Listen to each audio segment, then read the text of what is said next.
नमस्कार दोस्तों, महाशिव चैनल की एक और नई प्रस्तुति में आपका स्वागत है। हमारा आज का विषय है क्रोध। यह एक ऐसा भाव है जो मनुष्य के वास्तविक अस्तित्व को सोचने समझने की शक्ति को नष्ट कर देता है। वर्तमान समय में यह एक गंभीर विषय है जिसे आज हम आपके समक्ष प्रस्तुत करेंगे। वीडियो को शेयर करें व चैनल को सब्सक्राइब अवश्य करें। अधिक समय न लेते हुए आरंभ करते हैं। गुस्सा आक्रोध एक ऐसी भावना जिससे हृदय में रक्त की गति तेज हो जाती है, मन उत्तेजित हो जाता है और व्यक्ति कुछ भी करने को आतुर हो सकता है। ऐसी अवस्था को ही क्रोध कहते हैं। क्रोध वह होता है जो पश्चाताप पर समाप्त होता है, लेकिन इसका आरंभ मूर्खता से होता है। क्रोध न दिखाई देने वाली ऐसी चिता है जो भीतर ही भीतर आपको जला रही है। क्रोध उबलता पानी के समान है, क्योंकि क्रोधी व्यक्ति खोलते जल में अपना प्रतिबिंब नहीं देख पाता। क्रोध और क्रोध से उत्पन्न होने वाली घटना दोनों अलग अलग क्रम है। इसका स्पष्ट उदाहरण कुकर हो सकता है।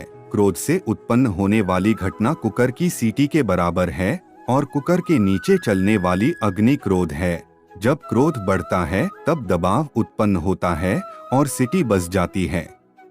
इसी तरह जब क्रोध सीमा के पार हो जाता है तो उस पर नियंत्रण करना आवश्यक है। सभी जानते हैं कि क्रोध ऐसा मानसिक विकार है जो बहुत हानिकारक है। मनोचिकित्सक इससे हर संभव तरीके से बचने की सलाह देते हैं। जब गुस्से से बचना संभव नहीं होता तो उस स्थिति में हमारा धार्मिक या आध्यात्मिक जीवन के साथ साथ लौकिक जीवन भी सहजता से नहीं चल पाता है। क्रोध को जीतने का सबसे प्रभावशाली उपाय आत्मा की अनुभूति ही है। क्रोध एक ऐसी भावना है जिसे हम नियंत्रित कर सकते हैं, पूरी तरह से नहीं तो कुछ सीमा तक। क्रोध का एक प्रसिद्ध उदाहरण रामायण से भी लिया जा सकता है। रावण विद्वानों से भी विद्वान थे और उसके 10 सर भी थे। फिर भी रावण की सफलता ने उसकी मानवता को और साथ ही उसके सद्गुणों को समाप्त कर दिया।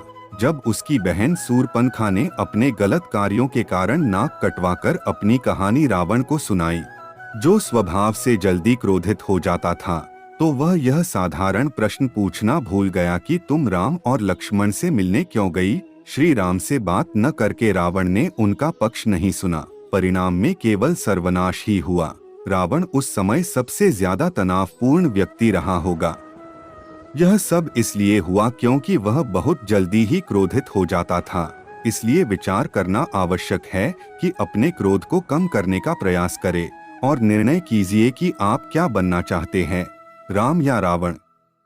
रावण की भूमिका उन सब के लिए नमूना है जो क्रोध को कम करना चाहते हैं। गुस्से को रोकना एक लगातार चलने वाली प्रक्रिया है। अगर आप 10 मिनट गुस्सा होते हैं तो 600 सेकंड की खुशी को खो देते हैं। हम तब क्रोधित होते हैं जब हमारे पास बहुत सी मुश्किलें होती हैं। परिणाम हम तनावग्रस्त हो जाते हैं। जिसके पास कोई मुश्किल नहीं है वे नश्वर देह के समान लेटे हुए हैं। मुश्किलें जीवन का लक्ष्य है।